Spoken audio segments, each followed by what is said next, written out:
एक वचन पढ़ने में मदद करेंगे। श्रेष्ठ गीत की पुस्तक 2 अध्याय और उसका 15 वचन कोई भी एक जन पढ़ेंगे। श्रेष्ठ गीत छोटा सा एक पुस्तक है। श्रेष्ठ गीत 2 अध्याय और उसका 15 वचन। जो छोटी लोमड़ियां दाग की बारियों को बिगाड़ती हैं उन्हें पकड़ लें, क्योंकि हमारी दाग की बारियों में फूल लगे हैं। Praise the Lord. प्रभु की महिमा हो। जो छोटी लोमड़ियां दाग की बारियों को बिगाड़ती है उन्हें पकड़ ले, क्योंकि हमारी दाग की बारियों में फूल लगे हैं।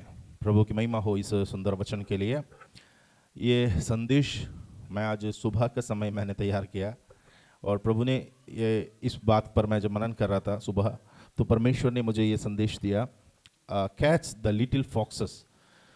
दाग की बारी को बिगाड़ने वाली छोटी छोटी लोमड़ियों को पकड़ लो। दाग की बारी को बिगाड़ने वाली छोटी छोटी लोमड़ियों को पकड़ ले। जो छोटी लोमड़ियां दाग की बारियों को बिगाड़ती है उन्हें पकड़ ले, क्योंकि हमारी दाग की बारियों में फूल लगे हैं। एक वार्निंग संदेश आज मैं आपको बता रहा हूं, जो हमारा जीवन में बहुत ही अवश्य रूप से हमको परखने की आवश्यकता है।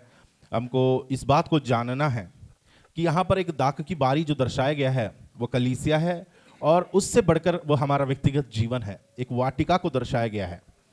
तो ये वाटिका दाग की बारी, इसमें दाग या दाग लता जो लगा हुआ है उसमें आपको पता है फूल लगेंगे, फिर फल लगेगा, उसके बाद उसकी जब कटनी होगी फिर उसमें से दाग रस निकाला जाता है। अलग अलग काम के लिए उन लोग उसको इस्तेमाल करते हैं।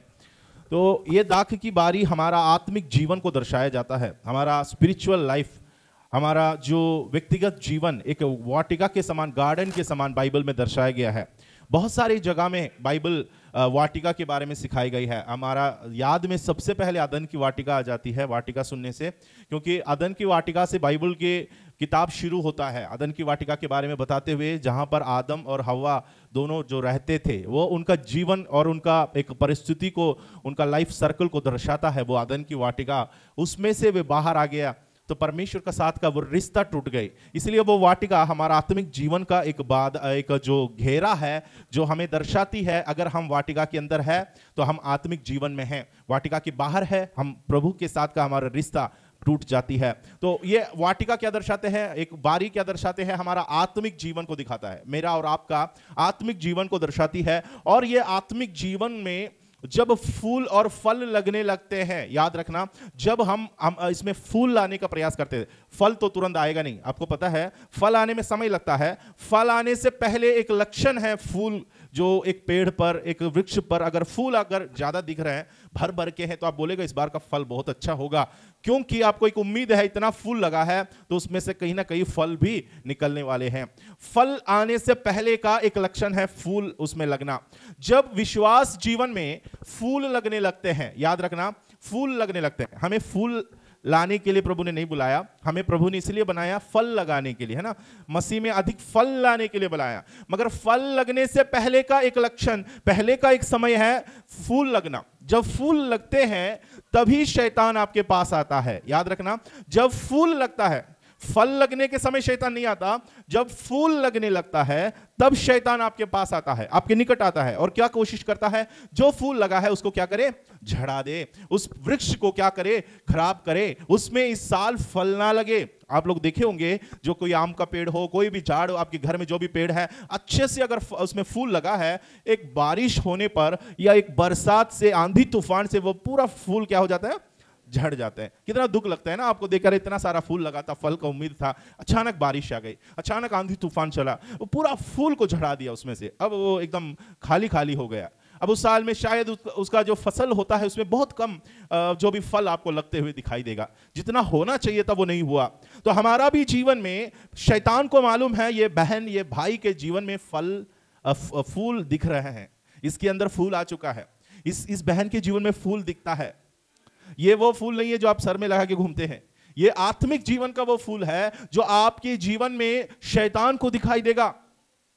शैतान को मालूम हो जाता है कि ये भाई के अंदर ये फूल लग चुका है, अब सावधान रहना है, इसको आगे बढ़ने नहीं देना है, इसको आगे बढ़ने नहीं देना है। ये बहन के जीवन में फूल लग चुकी है तो इसको आगे बढ़ने नहीं देना है। तो उसको क्या करेंगे, शैतान का कोशिश है, शैतान हमें क्या करता है, बर्बाद तो नहीं कर सकता एक ही पल में, क्योंकि प्रभु का सुरक्षा हमारे चारों ओर है। शैतान एक ही पल में हमें ढकेल कर दुर्घटना में, मौत में हमें नहीं ढकेल सकता। आप समझ लो इस बात को, शैतान कभी भी आपको ढकेल कर मौत के वश में नहीं गिरा सकता, क्योंकि आप उद्धार पाए हुए हैं, आपको प्रभु के नाम से बचाए गए हैं, आपको परमेश्वर ने सुरक्षा दिया गया है। जब तक वो बाड़ा रहेगा शैतान कुछ कर नहीं पाएगा करके शैतान भी जानते हैं। तो वो आपको डिस्ट्रॉय नहीं कर सकता है, लेकिन वो आपको डिस्ट्रैक्ट कर सकता है। शैतान आपको बर्बाद तो नहीं कर सकता, शैतान आपके जीवन को पूरा सत्यानाश तो नहीं कर सकता, लेकिन आपके जीवन को वो भरमा सकता है, बहका सकता है, आपको ध्यान को भटका सकते हैं, आपको परमेश्वर से वो डिफोकस कर सकते हैं, आपको परमेश्वर की ओर से वो ध्यान को इधर उधर कर सकते हैं, आप डिस्ट्रैक्ट हो जाओगे फिर। तो शैतान उसके लिए क्या करता है, छोटी छोटी लोमड़ी क्या करते हैं मालूम, हमारा दाख की बारी में लगे हुए फूलों को पूरा गिरा देते हैं। ये छोटी छोटी लोमड़ी बहुत परेशान करते हैं। ये बड़े लोमड़ी रहने से जो भी है फल वल खा के वो चले गए, निकल गए, अपना काम देख के चले जाते हैं, मगर छोटी छोटी लोमड़ी ये खेल कूद करते रहते हैं, वहां पर खेलते कूदते ये उछल कूद करते हैं, चढ़ते हैं, और इसमें जितना फूल लगा होगा वो सबको वो झड़ा देगा। जितना वहां पर बड़े लोमड़ियां घुसती है उससे भी ज्यादा नुकसान किसके द्वारा होती है, छोटे छोटे लोगों, बच्चे लोगों से होता है।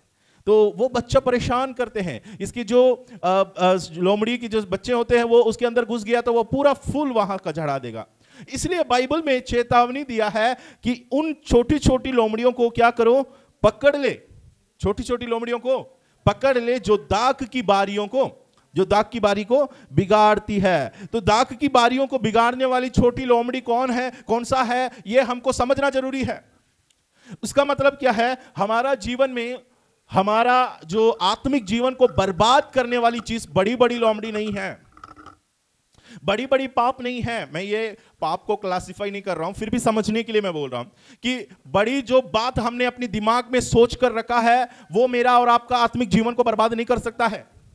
अब सबको पता है 10 आज्ञा क्या है, अब सबको मालूम है बड़े बड़े आज्ञाएं क्या है, क्या क्या नहीं कर सकते। अब मुझे नहीं लगता आप में से कोई जाकर हत्या करेंगे, मुझे नहीं लगता आप में से कोई व्यभिचार करके पापी बनेंगे, मुझे नहीं लगता आप में से कोई दूसरा जो वचन में लिखा गया अन्याय करना या किसी मूर्ति पूजा, जैसे पंडित जी बोला कि किसी मूर्त के सामने, जो प्रभु में है उन लोगों के बारे में बोल रहा हूं, है ना, ऐसे काम जो करने जाएंगे, क्योंकि इन सब वस्तुओं से प्रभु ने आपको छुड़ाया। और शैतान को भी पता है ये बहन के सामने मूर्ति दो, ये तो नहीं झुकने वाली है, ये बहन के सामने कोई हत्या करने के लिए चाकू पकड़ा दो, ये नहीं करने वाली है, ये बहन के सामने किसी प्रलोभन दो, व्यभिचार के या किसी भी फंदे में फंसाने के लिए वो नहीं गिरने वाली है।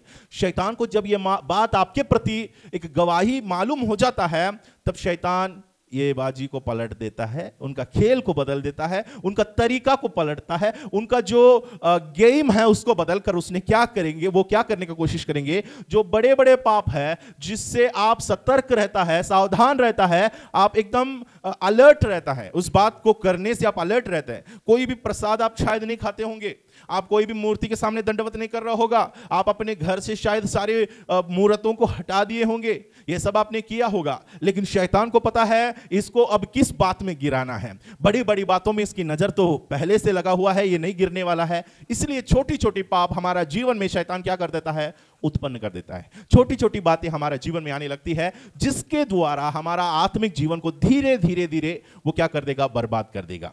एक ही साथ खराब नहीं होगा, एक साथ नाश नहीं होगा, मगर धीरे धीरे ये प्रोसेस होता है। कई मैं देखा हूं, बड़े बड़े वृक्षों को देखा हूं, ये ना अचानक आंधी तूफान से गिर जाते हैं। बड़ी वृक्ष हम लोग सोच के रखे थे इतना मजबूत है, मगर इसके अंदर दिमाग या कोई जो कीड़ा मकोड़ा जो भी रह के ना, टर्माइट्स रह के क्या करते हैं, उसको धीरे धीरे खा रहा था। हमको मालूम नहीं पड़ रहा था, बाहर से तो खूबसूरत दिख रहा है, बाहर से तो अच्छा दिख रहा था, मगर अचानक एक पल हवा से वो गिर गया, लास्ट में पता चल इसकी जड़ पूरा खा गया है, इसके अंदर का मजबूत हिस्सा पूरा उसको खा लिया है। अब इसको ठहरने के लिए, खड़े रहने के लिए सामर्थ्य नहीं, सक्षम नहीं, इसलिए समस्या का सामना नहीं कर पाया।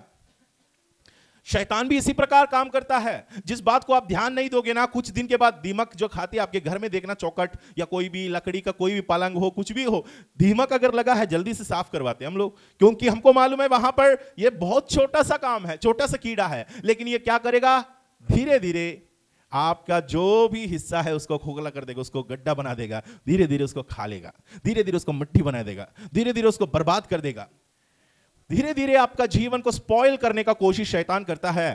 तो छोटी छोटी बातें जो हमारा जीवन में हम नजरअंदाज कर देते हैं, हम ध्यान नहीं देते, हम लापरवाह करते हैं, ऐसी चीजें हमारा जीवन को बहुत बड़ी बर्बादी की ओर हमें ले जा सकते हैं। छोटी सी बात है देखने में, सुनने में, लेकिन ये हमारा जीवन को, अगर मैं कहूं जीवन नैया पर आग लगा सकती है, हमारा जीवन को नरक में ले जा सकते हैं।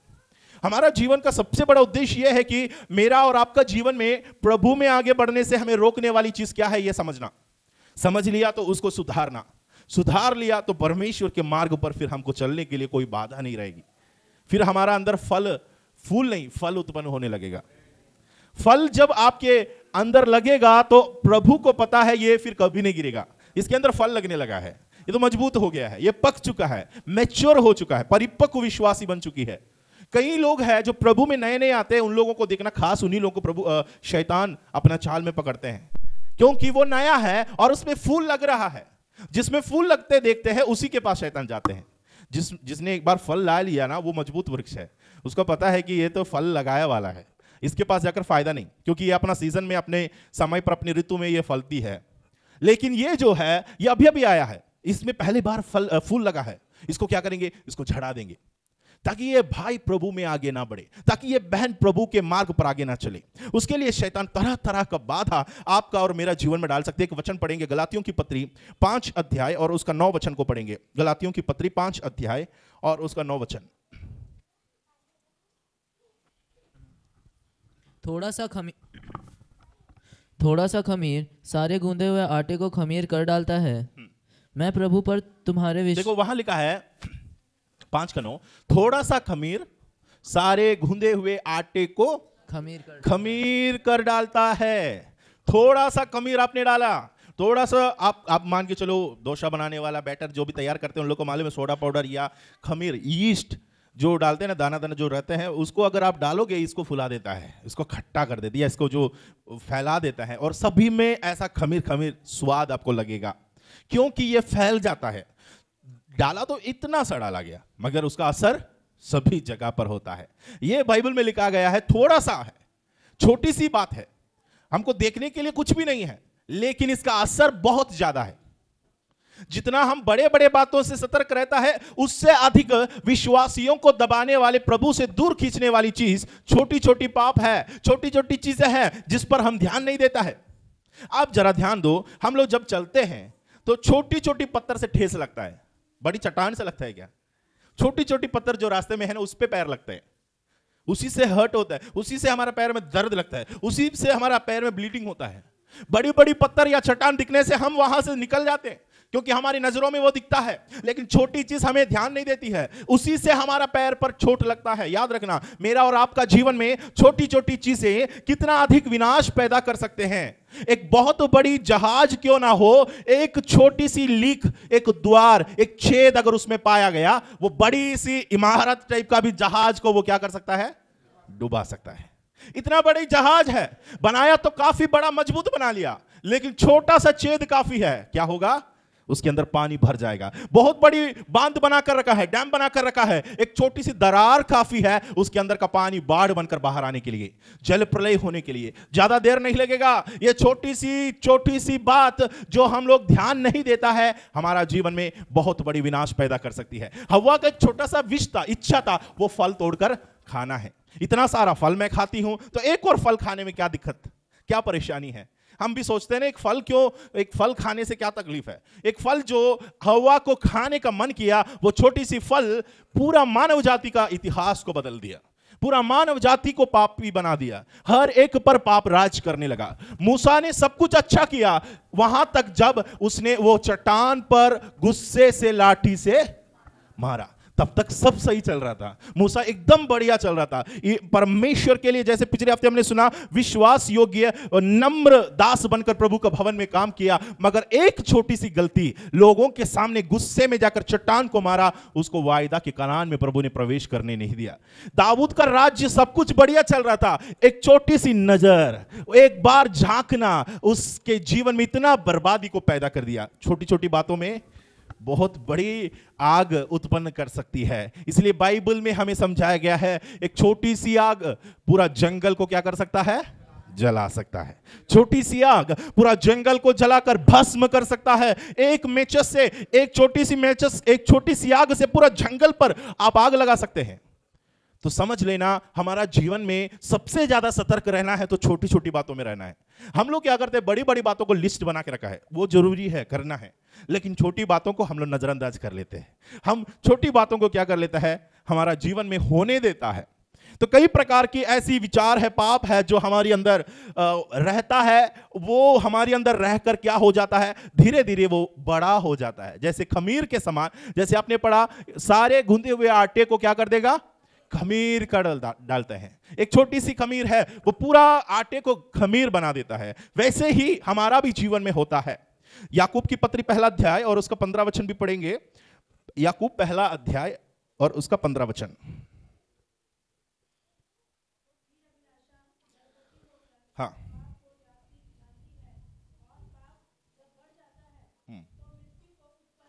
बाइबल में लिखा गया है, फिर अभिलाषा गर्भवती होकर पाप को जन्म देती है।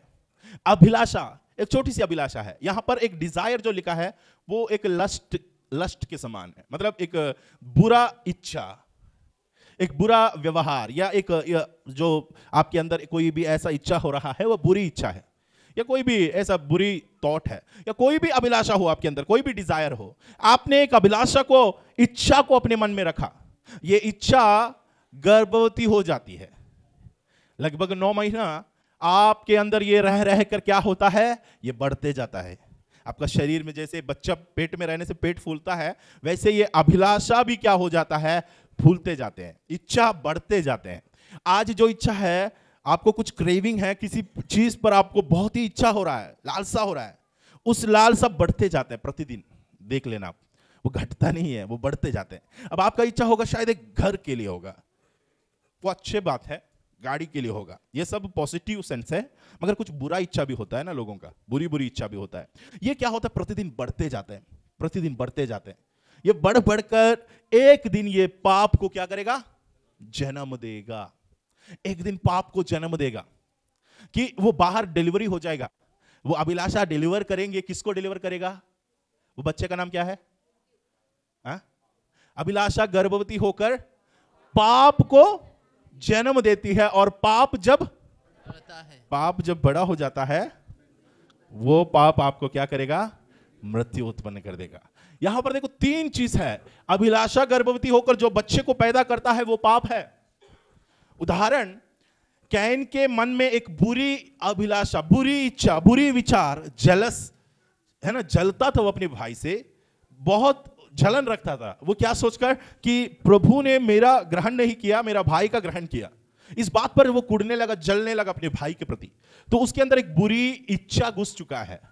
वो अपने भाई से आगे बढ़ने का इच्छा है, वो अपने भाई को दबाने का इच्छा है, वो अपने भाई से मैं श्रेष्ठ गिनूं, ये इच्छा है। तो ये इनके अंदर अपने भाई को दबाना है कैसे भी, क्योंकि परमेश्वर के सामने उसको आगे मिला है, उसको उसने स्कोर किया, तो मैं दब गया, अब अगले बार मैं अपने भाई को दबाऊंगा।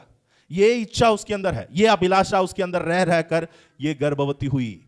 मौका मिलने पर दबाने का वक्त खुद से बना लिया और उसको खेत पर लेकर गए और उसको क्या किया, पाप को जन्म दिया। अभिलाषा एक छोटी सी विचार था पहले, उस विचार इतना बढ़ता गया, प्रतिदिन उसको देखकर बुरा लगने लगा। एक दिन मौका मिला तो बोला, हाबिल भाई चलो हम दोनों खेत में जाके आते हैं। खेत में लेकर गया और वहां पर उसको मैदान में उसको मार दिया। देखो मारने के बाद कैन पाप को जन्म दिया। अब ये देखो पाप इसके अंदर बढ़ते जा रहा है, पाप इसके अंदर बढ़ता जा रहा है। अब मौत का भय इसके अंदर आ गया, क्योंकि जब पाप बढ़ जाता है फिर क्या होगा, आखिर में रोमी 6:23 में लिखा है, पाप की मजदूरी मृत्यु है।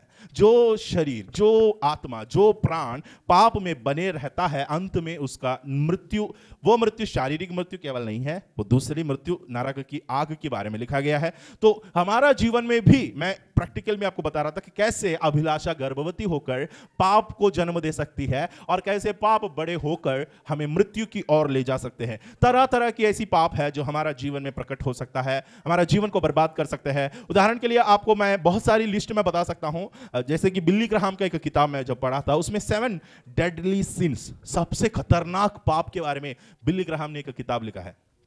7 डेडली सिंस, सबसे खतरनाक पाप। तो हम लोग पढ़ेंगे तो हमको लगेगा खतरनाक पाप होगा भाई, उसमें खतरनाक लिस्ट उसने जो निकाला उससे वो मैं बना के रखा हूं। वो क्या क्या है? उसका सबसे टॉप लिस्ट में पहला पाप था प्राइड, घमंड। प्राइड था वो सबसे टॉप पर, जो पाप का 7 डेडली सिंस को, 7 सबसे खतरनाक पाप का लिस्ट बनाया, तो सबसे उच्च श्रेणी उसको दिया गया है, वो है प्राइड, है ना, घमंडी बोलते हैं, घमंड। दूसरा है गुस्सा, क्रोध, एंगर। और तीसरा है एनवी, जेलस, जलन। तीसरा है लस्ट, है क्या बोलते हैं उसको, लस्ट को, लालसा, बुरी लालसा, यस, इंप्यूरिटी और लस्ट। 5वां है ग्लूटनी। आपको मालूम होगा ग्लटन होना क्या होता है? खाऊपन। और 6वां है स्लोथफुलनेस, स्लोथफुल, लेजीनेस, क्या है? आलसीपन। 7वां है ग्रीड, लालच। सबसे खतरनाक पाप, बिली ग्राहम सबसे बड़ा प्रचारक, आपको मालूम होगा, वो उनका डेथ हो गया, उसका किताब में सबसे टॉप, सबसे खतरनाक पाप मनुष्य अपने जीवन में नजरअंदाज कर देता है, ये 7 है। उसने ये 10 आज्ञा में से कुछ नहीं, उसमें है कुछ कुछ है, फिर भी हम लोग जो सोचते हैं कि तू हत्या ना करना, तू व्यभिचार ना करना, ये सब बहुत बड़ा पाप है। मैं नहीं बोल रहा हूं, मैं उसको छोटा नहीं कर रहा हूं, मगर इन बातों को हम बार बार सोचते रहते हैं कि क्या मैं किसी का हत्या किया, क्या मैं व्यभिचार किया, क्या मैं किसी का चोरी किया। ये बार बार हम अपना माइंड को बार बार रीथिंक करते रहते, रीचेक करते रहते, कि हम लोग बार बार अपना जीवन को परखते रहते कि क्या मेरे से कोई गलती हुआ है, तो वो जल्दी दिख जाते हैं। लेकिन ये जो लिस्ट मैंने बताया, ये हमारी नजरों में जल्दी नहीं दिखेगी, ये हमें पीछे से वार कर देता है, ये हमारे अंदर ही रहकर हमें गिरा देता है। सबसे प्रथम उसने जो लिखा है वो है प्राइड, यानी जो घमंड। नीति वचन की पुस्तक 16 का 18, मैं कुछ कुछ वचन आपको उसमें जल्दी बता देता हूं, आप पढ़कर देख लीजिएगा। नीति वचन 16 अध्याय और उसका 18 वचन में क्या लिखा है? प्राइड गोस बिफोर डिस्ट्रक्शन, विनाश से पहले गर्व, और ठोकर खाने से पहले घमंड होता है। विनाश से पहले गर्व, मतलब प्राइड गोस बिफोर फॉल, आप गिरने से पहले ही आपके अंदर घमंड आते हैं। लूसीफर गिरने से पहले घमंड आया, मैं आसमान पर चढ़ूंगा, मैं सिंहासन, परमेश्वर के सिंहासन के ऊपर अपना सिंहासन को बनाऊंगा। लूसीफर ने घमंड किया, ऊपर से परमेश्वर ने उसको गिराया। अब शैतान बनकर लोगों को गिराने का प्रयास करता है, और उनका इच्छा क्या है? लोगों को कहता है कि मेरे सामने झुक, मेरे सामने दंडवत कर, मैं सब कुछ दूंगा, मेरे सामने तुम झुकने के लिए तैयार है, मैं सब कुछ तुम्हें दूंगा, क्योंकि वो इस संसार का प्रभु है। आपको पता है शैतान के बारे में क्या लिखा है? संसार का ईश्वर ने, इस संसार की ईश्वर, शैतान कौन है? संसार का ईश्वर, the God of this world. इस संसार का ईश्वर कौन है? तो यहां का सारा बिजनेस किसके अंडर में है? यहां का सारा मीडिया किसके अंडर में है? यहां का सब कुछ शैतान के वश में है। यहां का सारा चीज शैतान, इसलिए घूस, इसलिए भ्रष्टाचार, इसलिए चोरी, इसलिए खून खराब, सब एक दूसरे को मारना पीटना, सब आप न्यूज़पेपर पढ़ो, सारा खबर आपको मिल जाएगा। कारण क्या है? यह शैतान का राज्य है, यह शैतान की वश में है, क्योंकि यीशु मसीह ने यही कहा, संसार का ईश्वर, संसार का ईश्वर शैतान है, उसके वश में जब दुनिया है तो वो अपना मर्जी से लोगों को जो चाहिए वो दे देगा। वो बोलेगा आपको धनी बनना है, 7 टिप्स है, धनी बनने के लिए 7 टिप्स। हम बैठ के 7 टिप्स देखते हैं, धनी कैसे बनूंगा। 6 टिप्स ठीक चला, 7वां टिप्स में कुछ ना कुछ होगा जो आपको शैतान की ओर वो खींच लेगा। आपको खूबसूरती बढ़ाना है, गोरा होने के लिए 5 तरीके। तो प्रभु ने जो बनाया वो चमड़ा उनको पसंद नहीं आए, अब गोरे होने के लिए वो दे के बैठे हैं, और वहां शैतान का राज्य चल रहा है। शैतान बोलते हैं मैं तुम्हें बना के दिखाता हूं। इसके पीछे हैंडल कौन कर रहे हैं? ये हम बोलते हैं इंस्टाग्राम हैंडल, असली हैंडल किसके पास है मालूम? शैतान के पास है। इसको हैंडल करने वाला शैतान है। ये सारे चीज के पीछे शैतान है, क्योंकि यीशु ने कहा इस संसार का ईश्वर, संसार में दिखने वाली हर एक चीजों के पीछे शैतान की एक माया है, एक चाल है। उसको पहचानना आपको बहुत ही अवश्य है। तो जब भी कुछ ऐसी तरीके अपनाने जाने से पहले सोचना, कहीं ऐसा पाप मेरे जीवन में ना आए जिसके द्वारा मैं भी गिर जाऊं। घमंड हमारा जीवन को विनाश की ओर ले जा सकते हैं। कई लोगों के अंदर घमंड पैदा हो जाते हैं, घमंड आते हैं। वचन याद रखना, नम्र लोगों को परमेश्वर उठाता है, दीन को वो अनुग्रह देता है। जो घमंड करेगा उसको परमेश्वर नीचे गिराएगा। आपके अंदर किसी भी बात का घमंड नहीं होना चाहिए। आपको अच्छा बोलने आता है, आप ज्ञानवान हो, आप लिखने में अच्छे हो, गाने में अच्छे हो, प्रचार में अच्छे हो, पढ़ने में अच्छे हो, आप खाना बनाने में अच्छे हो, आप कोई भी चीज में आप अच्छे हो, लेकिन किसी भी बात का घमंड आप नहीं दिखाना चाहिए। अगर आपको आपके अंदर घमंड आ गया, आपका बाल लंबा है, घमंड हुआ है, चिंता मत करो, झड़ाने के लिए तरीका परमेश्वर ने शुरू किया है। डैंड्रफ आ जाएगा, धीरे धीरे शुरू हो जाएगा काम। जिस पर तुम घमंड करेगा वो धीरे धीरे परमेश्वर क्या कर देता है, उसको वो बर्बाद हो जाएगा आपके जीवन से। वो घमंड का ही एक फल है, ये परमेश्वर नहीं कर रहा है, ये घमंड से होता है। विनाश से पहले गर्व होता है, तो ये घमंड ही शुरुआत है विनाश। अगर कोई भाई को, कोई बहन को घमंड करते हुए देख रहे हो, समझ लेना ये बहन गिरने वाली है, ये भाई का विनाश होने वाला है। उसको समझाओ, भाई आपके पास ये टैलेंट है, मगर घमंड नहीं करना, प्रभु को महिमा देना। आप जीवित परमेश्वर की दया से है, आप खड़े इसलिए है कि प्रभु ने आपको खड़ा किया। आपके कोई सामर्थ्य से नहीं है, आपकी कोई खूबी से नहीं है। कभी भी किसी भी बात की हम घमंड नहीं करना। जो छोटी सी पाप है, शायद हो सकता है हमारे अंदर, कई लोग ये भी घमंड करते हैं, मैंने तो प्रभु को जान लिया है। ये कितना मूर्ख है, ये प्रभु को नहीं जाना, कभी नहीं करना। अब प्रभु को जानकर आप अपने आप को धन्य समझ सकते हैं। धन्य समझना अलग है, ब्लेस्ड समझना अलग है। मैं आशीषित हूं समझना अलग है।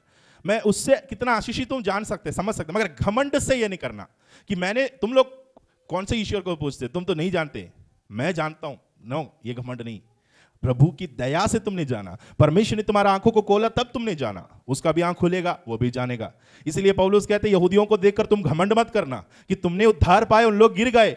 याद रखना, अगर तुम भी नम्रता के साथ नहीं रहेगा, तुम्हें भी प्रभु काटेगा। तुम भी घमंड करोगे, तुम्हें भी परमेश्वर गिराएगा। तो परमेश्वर किसी को भी खड़ा कर सकते हैं, किसी को भी उठा सकते हैं। दूसरा, हमारे अंदर का पाप, जो बिली ग्राहम के अनुसार, मैं उस किताब के हिसाब से मैं आपको बता रहा हूं, दूसरा है क्रोध, जो हमारे अंदर बहुत ही बड़ी विनाश या पाप को पैदा कर सकते हैं। याकूब 1:20 आप पढ़ेंगे, याकूब 1 अध्याय और उसका 20।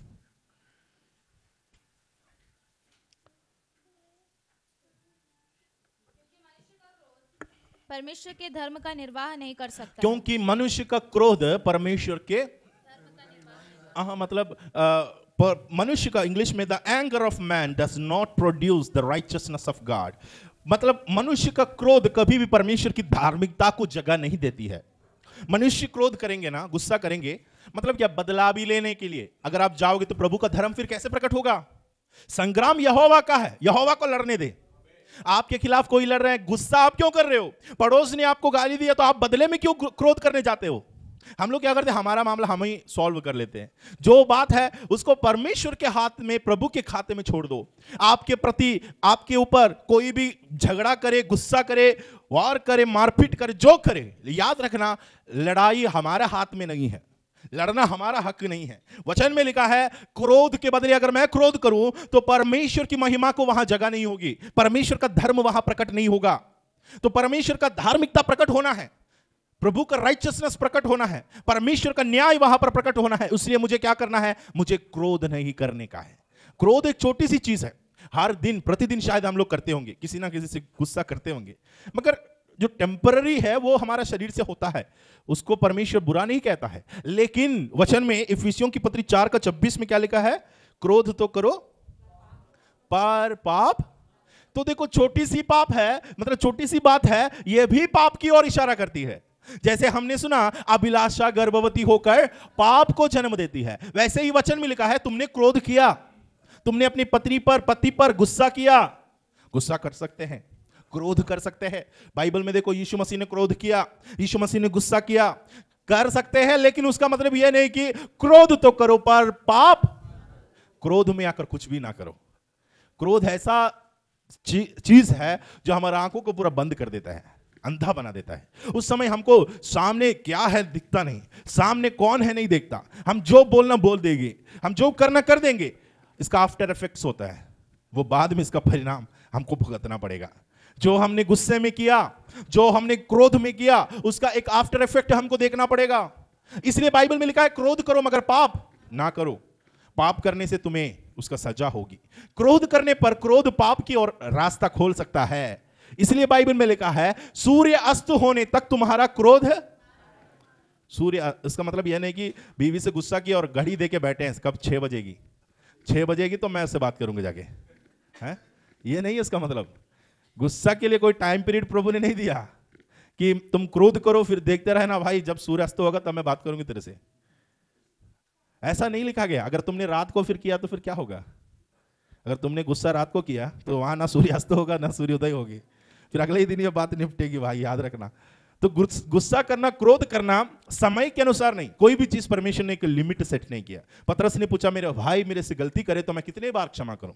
यीशु ने, पतरस ने बोला 7 बार, यीशु ने बोला 7 70 बार, है ना। तो उसको जोड़ के कई लोग 490 बार लिस्ट बना लिया। भाई देखो 4 से 90 बार मैं माफ दूंगा, उसके बाद फिर नहीं करूंगा। नहीं, प्रभु ने कोई चीज का टाइम या एक दायरा सेट नहीं किया। वो हमारा जीवन का एक आदत बनाने के लिए प्रभु कहते हैं सबसे कम पीरियड, सबसे शॉर्ट, मतलब आज की गुस्सा आज ही बस रहना चाहिए, ये कल तक लंबा। कई लोग को देखिए ये एपिसोड टाइप का चलते हैं, 300 एपिसोड पार हो गया पति पत्नी का झगड़ा का, अभी तक उसको सुलझा नहीं पाए हैं। ये जो एक सीजन वाइज में नए नया तरीके से बदलते जाते हैं।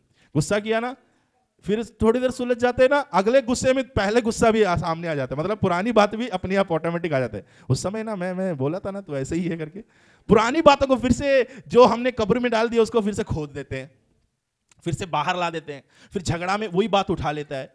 तो आपने क्या किया, क्या नहीं किया? वो पुरानी बात को छोड़ा नहीं है। जो गुस्सा कर रहा है, याद रखना आपके अंदर का क्रोध, ठीक है, आपका हार्मोन चेंजेस में या आपका शरीर का कुछ संतुलन बिगड़ने पर या जो भी तकलीफ से हो रहा हो, उस चीज को काबू में रखना है। कैसे? क्रोध करो अपने शब्दों से, अपने जो बोला है, मगर एकदम ऐसा भी ना बोलना भाई तुम जा मर जा, ऐसा टाइप का नहीं। मतलब आपने गुस्से में जो भी किया, अब कई कंपनी में होता है मालिक लोग डांटते हैं अपने एम्प्लॉइज को, कर्मचारियों को डांटते हैं, कितना देर तक डांटते रहेंगे? वो डांट थोड़ी देर के लिए है ना, उसके बाद उन लोग फिर से देखो पेमेंट के वक्त आ गया ना, सेटलमेंट हो जाता है। उनको मालूम है गुस्सा ये मन में नहीं लेते हैं। अपना बॉस डांटने से कोई मन में नहीं लेता, क्योंकि मालूम है शाम को क्या मिलेगा। पति डांटा ना 1 महीना तक चलेगा, तो पैसा आ गया तो हमारा क्रोध ठंडा हो गया। यहां पर कुछ पति नहीं दे रहे तो गुस्से में। तो ऐसा नहीं है, हमारा जीवन में ये हमेशा समझना है कि ये क्रोध मेरे जीवन में हमेशा नहीं रहना, इसको जितना जल्दी हो सके मुझे छोड़ना है। इसलिए बाइबल सिखाती है सूर्य अस्त होने से पहले क्या करना है? क्रोध नहीं रहना चाहिए, गुस्सा नहीं होना चाहिए। और तीसरा है जलन हमारे अंदर जो होता है, एनवी। नीति वचन 14 अध्याय और उसका 30 वचन, नीति वचन 14 अध्याय और उसका 30। शांत मन तन का जीवन है, परंतु मन के जलने से हड्डियां भी जल जाती है। मन के जलने से हड्डियां भी जल जाती है। जलन अगर आपके अंदर है, जलन एक ऐसी चीज है वो आपका हड्डियों को क्या कर देगा? जला देती है, दूसरों को नहीं। जलन आपको किसके? दूसरों के प्रति होता है ना, जलन दूसरों के प्रति होता है। खुद से जलते हो क्या? है कभी खुद से जले हो? खुद से जलन नहीं होता है, दूसरों से होता है। तो जलन एक ऐसी चीज है, किसी ने कहा जलन एक ऐसी चीज है जो खुद जहर खा के दूसरा मरने के इंतजार में बैठे हैं। खुद जहर खाए हैं और दूसरा मरेगा सोच के बैठे हैं। नहीं मरेगा, मरेंगे तो तू ही मरोगे। क्यों? क्योंकि तुमने जहर पाया है, अंदर जलन रखा है। वचन में क्या? परंतु मन के जलने से क्या होगा? दूसरों का नहीं, खुद के, अपना हड्डियां जल जाएगी, हड्डियां जल जाएगी। इंग्लिश बाइबल में लिखा है एनवी रोट्स द बॉन्ड्स। रोट मतलब क्या ना? सड़ना। जैसे बीमारी से या कैंसर जैसे बीमारियां सड़ा देते हैं ना, किसी किसी शरीर के अंगों को नाश कर देता है, वैसे हड्डियों को वो सड़ा देता है। जलन हमारे अंदर है, छोटी सी चीज है, हमको दिखने में तो बड़ा नहीं है। आपके अंदर का जलन कोई नहीं देखते, मगर धीरे धीरे पता चल जाता है। वो जलन आपको ही बर्बाद कर देता है। दूसरों का बर्बादी के इंतजार में आप बैठकर अपने ही जीवन को नाश कर देते हैं। इसलिए बाइबल में लिखा है ये छोटी सी पाप है, अनदेखा ना करो, क्योंकि ये आपका जीवन को क्या कर सकता है? बर्बाद कर सकता है। ये छोटी लोमड़ियों को पकड़ लो, ये जलन की लोमड़ी को पकड़ो, ये क्रोध की लोमड़ी को पकड़ो, ये छोटी छोटी बातें जो आपने अपने जीवन में किया है उसको पकड़ ले। और है बुरी लालसा। मत्ती 5:28 में लिखा है किसी स्त्री पर कुदृष्टि नहीं डालना, है ना। मत्ती 5:28 में है जो बुरी लालसा के बारे में वचन में लिखा गया है। दूसरा शमूएल 11 अध्याय में भी दाऊद बुरी लालसा किया, उनकी नजर बुरी जगह पर, बुरे दृश्य देखने के लिए उनका मन में प्रेरणा हुई। जितना अधिक जितना अधिक आंखों में इस अभिलाषा देता गया, उतना अधिक मन में भी ये अभिलाषा गर्भवती होता गया और बच्चे को पैदा कर दिया। देखो बत्शबा के साथ, जैसे पिछली बार मैंने बताया था, दाऊद ने पाप किया। वचन में लिखा है 5:28 मत्ती में क्या लिखा है, परंतु मैं तुमसे यह कहता हूं कि जो कोई किसी स्त्री पर कुदृष्टि डाले वह अपने मन में उससे व्यभिचार कर चुका। देखो ये पाप है जो हमारा लालसा, बुरी लालसाओं के साथ नहीं देखना। बुरी लालसा आपके मन में नहीं आना चाहिए, जो आपके आंखों के द्वारा मन में फिर प्रवेश होता है और आपका जीवन को वो बर्बाद कर सकता है। छोटी सी चीज है मगर बहुत बड़ी तबाही आपके जीवन में मचा सकती है। अगला नीति वचन 23 अध्याय और उसका 20 वचन पढ़ेंगे, जहां पर हमको खाऊपन के बारे में हमको देखने को मिलेगा। नीति वचन 23 अध्याय और उसका 20-21। हाँ। दाखमधु के पीने वालों में ना होना, ना मांस के अधिक खाने वालों की संगति करना। क्या लिखा है? ना मांस के खाने वालों की संगति करना। मांस के खाने वालों का नहीं, मांस के अधिक खाने वालों की संगति ना करना। जो लोग चिकन मटन ज्यादा खाते हैं ना, उन लोगों के साथ ज्यादा मत रहना बोला है। समझ में आया?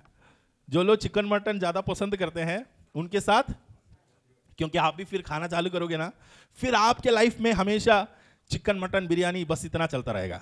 आदत लग गया ना, फिर आप उसको छुड़ाना बहुत मुश्किल है कि नहीं? उसमें अगर आपका दिल लग गया, फिर आपका पेट आप किराए में भी दे दोगे। चिकन अपना, मुर्गी अपना कब्रिस्तान वहां खोल देंगे। आपका पेट उनके लिए जमीन बन गया, कब्रिस्तान आपका पेट है, याद रखना। वहीं पर रोज एक एक लाश को गाड़ देंगे। डेली अगर चिकन ना मिलने पर फिर बुरा लगेगा। दांत भी आपको इशारा देगा, दांत भी बोलेगा खुजली हो रहा है, कुछ तो दे भाई, है कि नहीं? तो याद रखना, ज्यादा खाने वालों के साथ संगति बाइबल मना किया है। कई लोग फास्टिंग लेने नहीं बनते हैं, आदत नहीं है।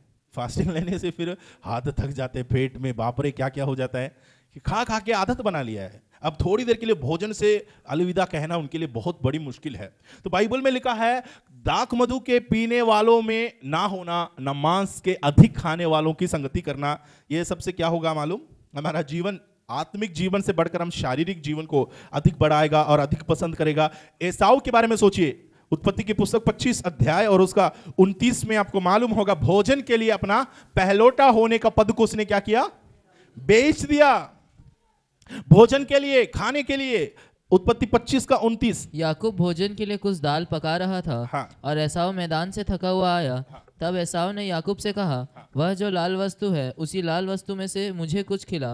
लाल वस्तुओं में से मुझे कुछ खिला, क्योंकि मैं थका हूँ। इसी कारण उसका नाम एदोम भी पड़ा। वो लाल वस्तु क्या है? वहां लिखा मसूर दाल है।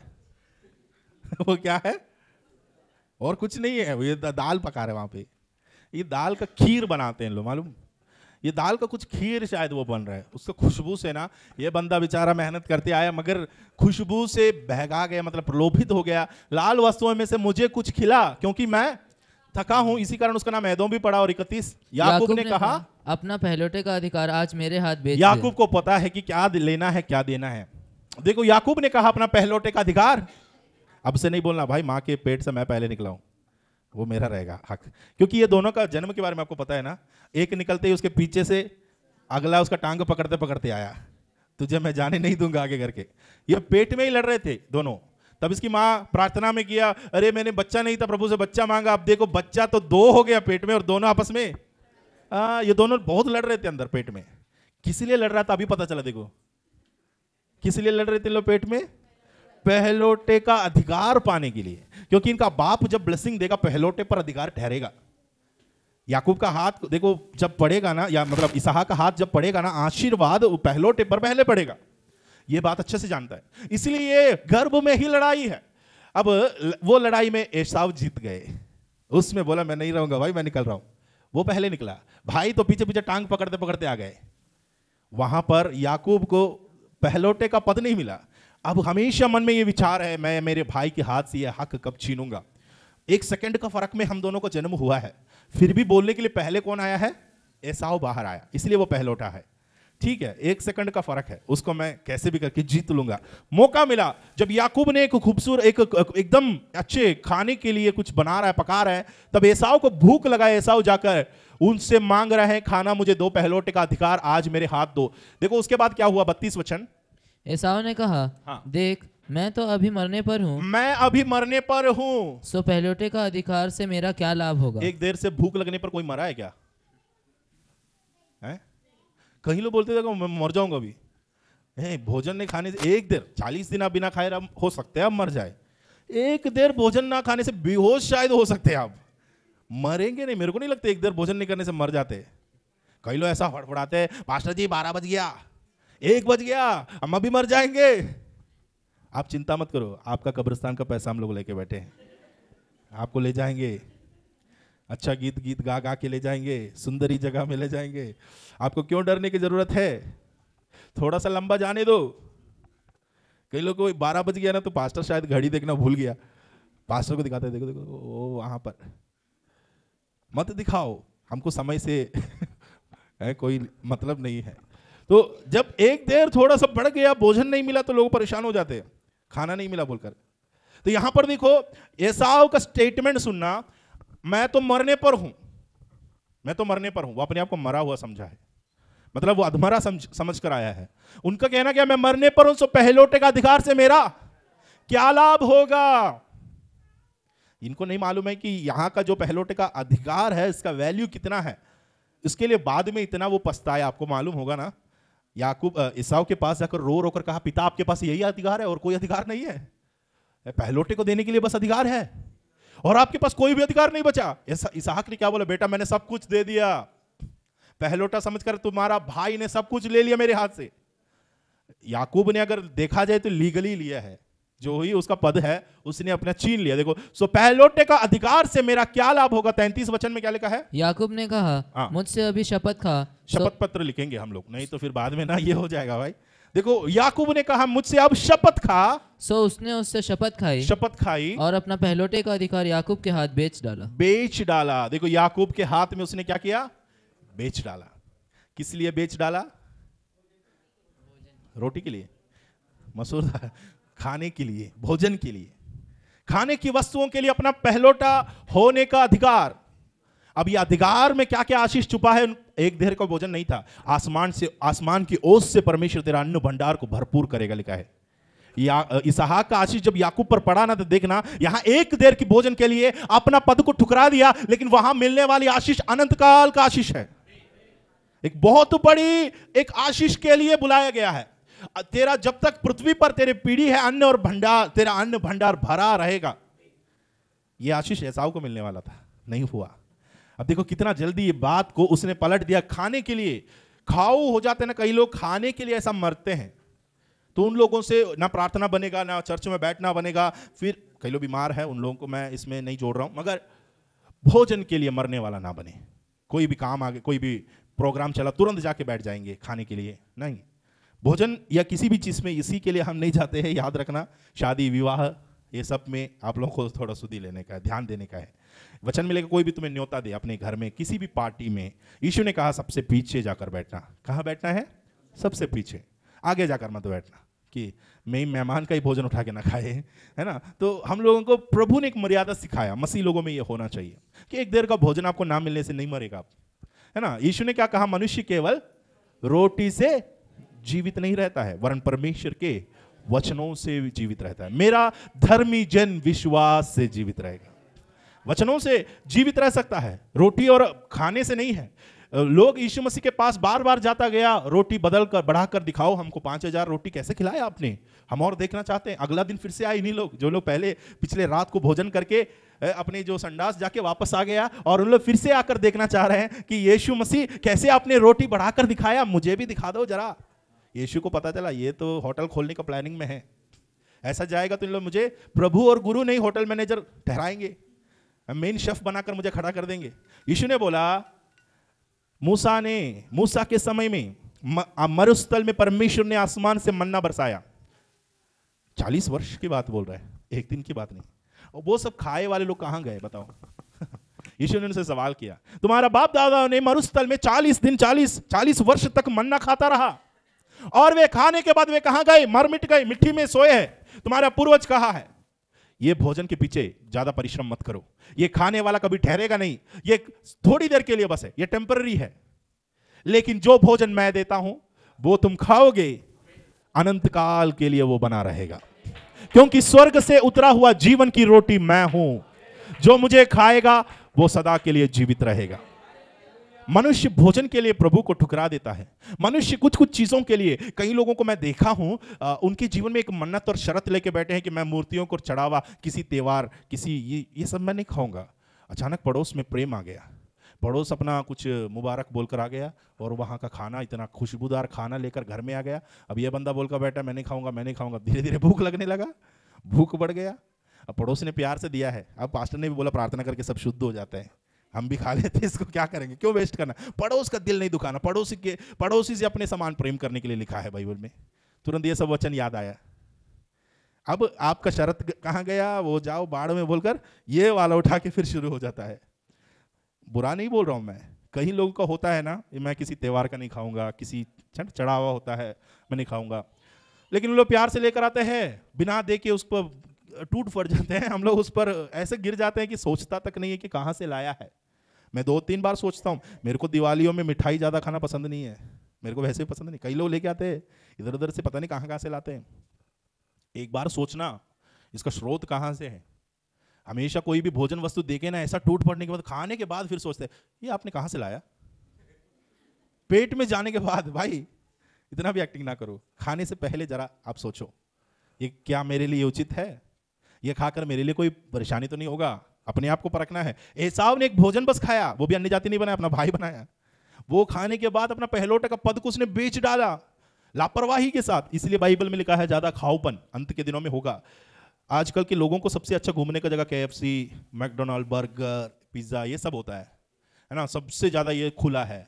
क्यों? क्योंकि अंत के दिनों में ये बढ़ता जाएगा, ट्रेंड बढ़ता जाएगा। ये गली में घुस के देखो, ढाबा लाइन लिखा है, हम लोग उसका नाम ढाबा लाइन दिया है, पूरा ढाबा है कि नहीं। जुनवानी जो अपना रोड है, कितनी ढाबा खुला है वहाँ पर, आप गिन गिन के थक जाओगे। वहाँ पर प्रतिदिन नया नया आते जा रहे हैं। क्यों? क्योंकि लोगों का जरूरत क्या है करके सबको पता है, किसके पीछे लोग पैसा फेंकते हैं, किसके लिए लोग मरते हैं, किसमें ज्यादा बिजनेस है, आप देख लो। क्यों? अंत के दिनों में ये बढ़ता जाएगा। ये बढ़ रहे हैं तो क्या बोलना चाहिए, जहर भी बढ़ते जा रहा है, मतलब उसमें जो केमिकल्स बढ़ते जा रहे हैं, इसके असर शरीर में बीमारियां बढ़ते जा रही है, तकलीफें बढ़ रही है, लाइफस्टाइल चेंज हो गया। अंत के दिनों में ये सब एक लक्षण हमको देखने को मिलेगा। ज़्यादा फ्रूटफुल होने के लिए लोग क्या करते हैं, उसमें बहुत सारे माल फंक्शन करने लगा है। तो हम लोग आगे देखेंगे और कुछ पाप है जो हमारा जीवन में बर्बाद कर सकते हैं। नीति वचन 6 अध्याय और उसका 9 से 11 तक जल्दी पढ़ेंगे, समय समाप्त हो रहा है, जल्दी समाप्त करता हूं मैं। नीति वचन 6 अध्याय और उसका 9 से 11। हे आलसी, तू कब तक सोता रहेगा? हे आलसी, तू कब तक सोता रहेगा? हाँ, वचन देकर कई लोग हंस रहे हैं।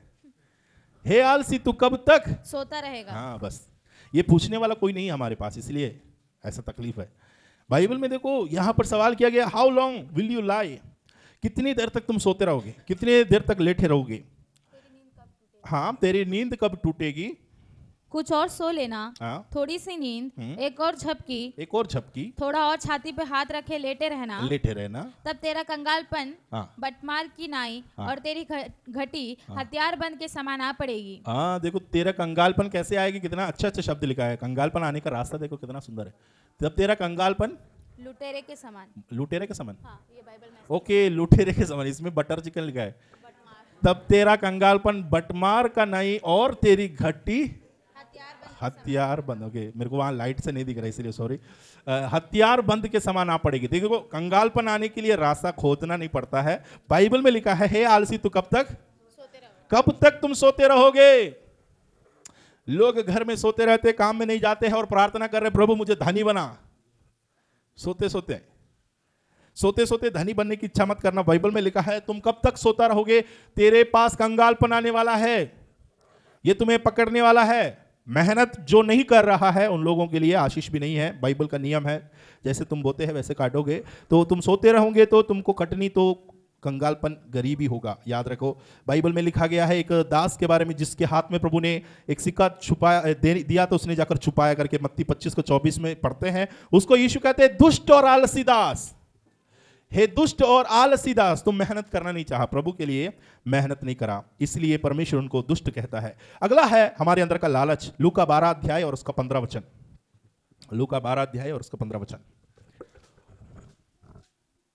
और उसने उनसे कहा, चौकस रह और हर प्रकार के लोभ से अपने आप को बचाए रखो। हर प्रकार के लोभ से अपने आप को बचाए रखो। लालच, लोभ, धन का लोभ, जो भी लोभ है आपके अंदर, उससे अपने आप को बचाए रख, क्योंकि किसी का जीवन उसकी संपत्ति की बहुतायत से नहीं होता। संपत्ति बहुत होने से किसी का जीवन उससे आशीषित होगा करके मत सोचना।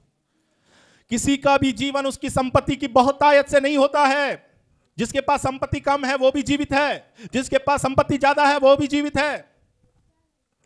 याद रखो, आप मैं हमेशा बोलता हूं थोड़ा सा गंदा लगेगा मगर मैं बोलता हूं, गरीब भी जो खाना खाएगा, धनी भी जो खाना खाएगा।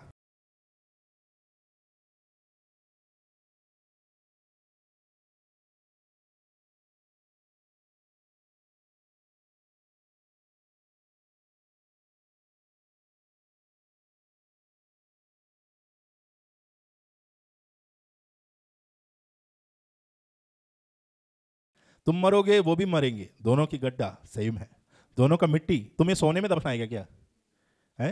धनी है बोलकर तुम्हारा ऊपर कितने भी पत्थर लगाओ, तुम अंदर तो कीड़ों के साथ है। याद रखो, तुम्हारा शरीर कीड़ों के लिए भोजन है। मिट्टी के नीचे का कीड़ा देखकर बोल रहा है ये तो मेरे लिए चिकन फ्राई चल रहा है, ऊपर ऊपर से ये एक दिन मेरे पास आएगा, ये मेरे लिए है, ये तंदूरी, मैं इसको तंदूरी बना के मैं खा लूंगा। कीड़े लोग अंदर ही अंदर बात कर रहे हैं, इनका वक्त आएगा तो ये मेरे पास आएगा, ये मेरा भोजन बन जाएगा। ये जीते जी सारे कीड़ा मकोड़ा खाता रहा, अब मैं मरेगा ना, हम लोग उसको खाएंगे।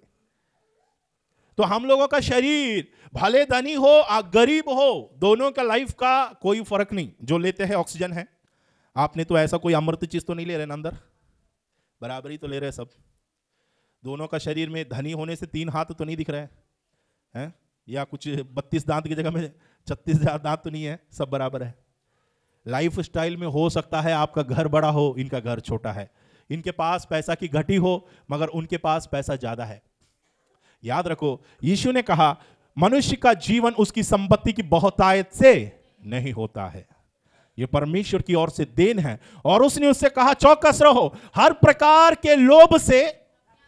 धनी होने का सोच कई लोगों के मन में है, धनी होने का सोच अच्छी सोच नहीं है, वो एक्चुअली बाइबल के अनुसार अच्छी सोच नहीं है। धनी प्रभु अगर बनाए अच्छी बात है। धनी बाइबल नहीं सिखाते धनी होने के लिए, बाइबल आत्मिक बातों में धनी होने के लिए सिखाते हैं। तुम आत्मिक बातों में धनी हो और तुम्हारा भौतिक जरूरतों को परमेश्वर पूरा करेगा। आवश्यकता पूरा होना चाहिए भाई, ऐसा नहीं कि तुम्हारा लग्जूरियस लाइफ में तुम उड़ा दे। परमेश्वर का इच्छा क्या है? तुम्हारा हर एक जरूरत है वो पूरा करेगा। आसमान में उड़ने वाले पक्षियों को किसी घटी नहीं, सब कुछ परमेश्वर देता है। वचन में लिखा अल्पविश्वासियों वो तुम्हें भी कितना अधिक ना देगा।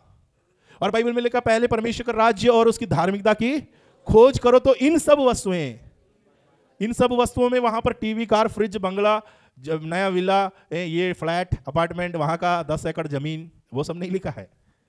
वहां देखो शरीर के लिए तुम क्यों चिंता करते हो क्या पहनेंगे, और पेट के लिए भोजन के बारे में क्यों चिंता करते हैं कि क्या खाओगे। ये सब अन्य जाति के लोग विचार करते हैं। तुम अन्य जाति के लोग नहीं, तुम प्रभु के लोग हैं। तुम परमेश्वर के बारे में सोचो, पहले प्रभु का राज्य और धार्मिकता की खोज करो, तब इन वस्तुएं मैं तुम्हें दे दूंगा। किन वस्तुएं हैं? किन वस्तुएं हैं? खाने के लिए खाना और पहनने के लिए कपड़ा। वहां प्रभु ने कुछ सीमा रखा है। ऐसा नहीं कि मेरे खाते में 10 लाख डालने के लिए प्रभु बोला है, 20 लाख डालने के लिए बोला, नहीं। परमेश्वर आशीषित बना देगा। आप विश्वास करो, प्रभु के मार्ग में ईमानदारी से चलो, धन के पीछे मत भागो, प्रभु के पीछे भागो, उसमें आशीष है ना। दाऊद क्या कहते हैं? मैं प्रभु के पीछे एक चरवाहा जैसे भेड़ के पीछे चलता है वैसे मैं चलता रहूंगा, तो निश्चय भलाई और करुणा जीवन भर मेरे पीछे पीछे होती रहेगी। ऐसा है असली में, मगर हिंदी में थोड़ा साथ कर दिया, मेरे साथ साथ होती रहेगी। तो परमेश्वर के पीछे हम लोग अगर चलेंगे, निश्चय आशीष आपके पीछे आएगा। आपको आशीष के पीछे भागने की आवश्यकता नहीं है। तो ये सारी बातों के बारे में आप लोगों को जरा सोचने का है। मैं समाप्त कर रहा हूं। ये छोटी छोटी चीजें हैं। मैंने 7 जो खतरनाक डेडली सिंस के बारे में आपको बताया, जो बिली ग्राहम का लिस्ट था, मेरे को बहुत अच्छा लगा इसलिए मैंने बताया। तो ये इस चीज को मैं इसीलिए मैं बोल रहा हूं क्योंकि इन छोटी छोटी लोमड़ियां हमारा जीवन को बर्बाद कर सकती है, हमारा दाख की बारी को बिगाड़ सकती है, हमारा दाख की बारी को खराब कर सकती है। एक और वचन आप इसमें जोड़ेंगे, सबोपदेशक 10 अध्याय और उसका पहला वचन। सबोपदेशक 10 अध्याय और उसका पहला वचन। मरी हुई मक्खियों के कारण, मरी हुई मक्खियों के कारण गंधी का तेल गंधी का तेल सड़ने और बसाने और बसाने लगता है। वचन में क्या लिखा है? मरी हुई मक्खी के कारण। एक मक्खी अगर जो मरा हुआ गिरता है, जो तेल होता है ना, परफ्यूम होता है या ऑयल होता है, जो अरोमा जिसके अंदर एक खुशबू होती है, ये एक नेचुरल एक ऑयल है। ऐसा नहीं कि आजकल का केमिकल ऑयल नहीं जिसमें कीड़ा मक्खी कुछ भी गिरे तो भी खराब नहीं होगा। ये जो ऑयल है, ये गंधी का जो तेल है, ये तेल ऑर्गेनिक है, मतलब ये हर्ब से बनाया गया है। ये कुछ घास से, कुछ पेड़ से, कुछ फल से, कुछ परफ्यूम से बनाने वाली चीज है। ये तेल को सुरक्षित रखते, जार में बांध कर रखते, उसमें पानी भी मिलने से शायद वो उसका डिसॉल्व होकर खराब हो सकता है। तो एक मक्खी अगर मर गया और उसमें गिर गया तो वो सड़ने लगता है, मक्खी सड़ने लगेगा। सड़ते सड़ते इसके शरीर से केमिकल निकलता है। इस केमिकल, वो पूरा जो तेल है उसके अंदर फैलकर खुशबू आने वाला तेल बाद में खोल कर देखोगे ना, बहुत ही बदबूदार आपको सुनाई देगा। यही बाइबल में लिखा है, मरी हुई मक्खियों के कारण गंधी का तेल सड़ने लगा। ये तेल क्या है? ये आपका आत्मिक जीवन में अभिषेक को दर्शाता है। ये आपका स्पिरिचुअल लाइफ का अभिषेक है। एक छोटी सी मक्खी काफी है, अगर वो मरा हुआ उस पर गिरे, आपका अभिषेक भी बसाना चालू हो जाएगा।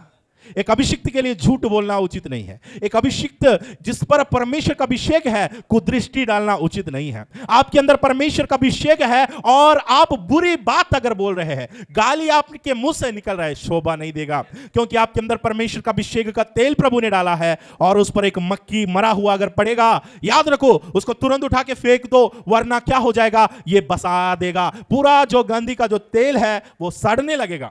जो खुशबू निकलना चाहिए, प्रभु की रोशनी जो फैलनी चाहिए, परमेश्वर की जो खुशबू निकलनी चाहिए, उस जगह में एक सड़ाहट बदबू आपको सुनाई देगा। तो इसलिए बाइबल में लिखा है, मरी हुई मक्खियों के कारण क्या होता है?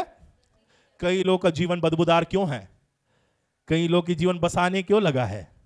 वे नहाते नहीं, इसलिए नहीं, उसके जीवन में मक्खियां गिरी है। उसके जीवन में कुछ कुछ मक्खियां हैं जो उससे उठाकर फेंकना है। कई प्रभु के दासों को देखो, बड़े बड़े अभिषिक्त है, जीवन बसाने लगा है। क्यों? छोटी छोटी पाप है, नजरअंदाज कर दिया, सोचा कि अरे कोई नहीं देखा, कोई नहीं जाना।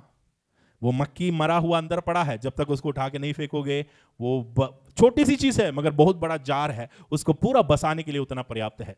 इसलिए बाइबल में हमें एक चेतावनी देता है कि सावधान रहो, ऐसी छोटी छोटी बातों से हमारा जीवन का बर्बादी शुरू कर सकता है। इसलिए उन लोमड़ियों को पकड़ो जिसको हमको बाहर करना है, दाग की बारी से बाहर करना है, कलीसिया से बाहर करना है। कलीसिया में भी होता है ऐसी ऐसी छोटी छोटी लोमड़ियां, वो आकर बैठ जाते हैं, वो केवल फूट डालने के लिए आते हैं। ऐसी लोमड़ियों को बाहर करना है। ऐसी लोमड़ियों को बिठा के रखने से कोई फायदा नहीं होता है, वो वहां पर पूरा बदबू फैलाने लगेगा। इसलिए हम प्रार्थना करें, परमेश्वर आपका और मेरा, हम सबका जीवन में परमेश्वर के वो खूबसूरती जो खुशबू फैलाते रहने में, जैसे भक्त कहते इत्र के समान परमेश्वर के नाम को फैलाते रहने में प्रभु हम सबको सहायता करे।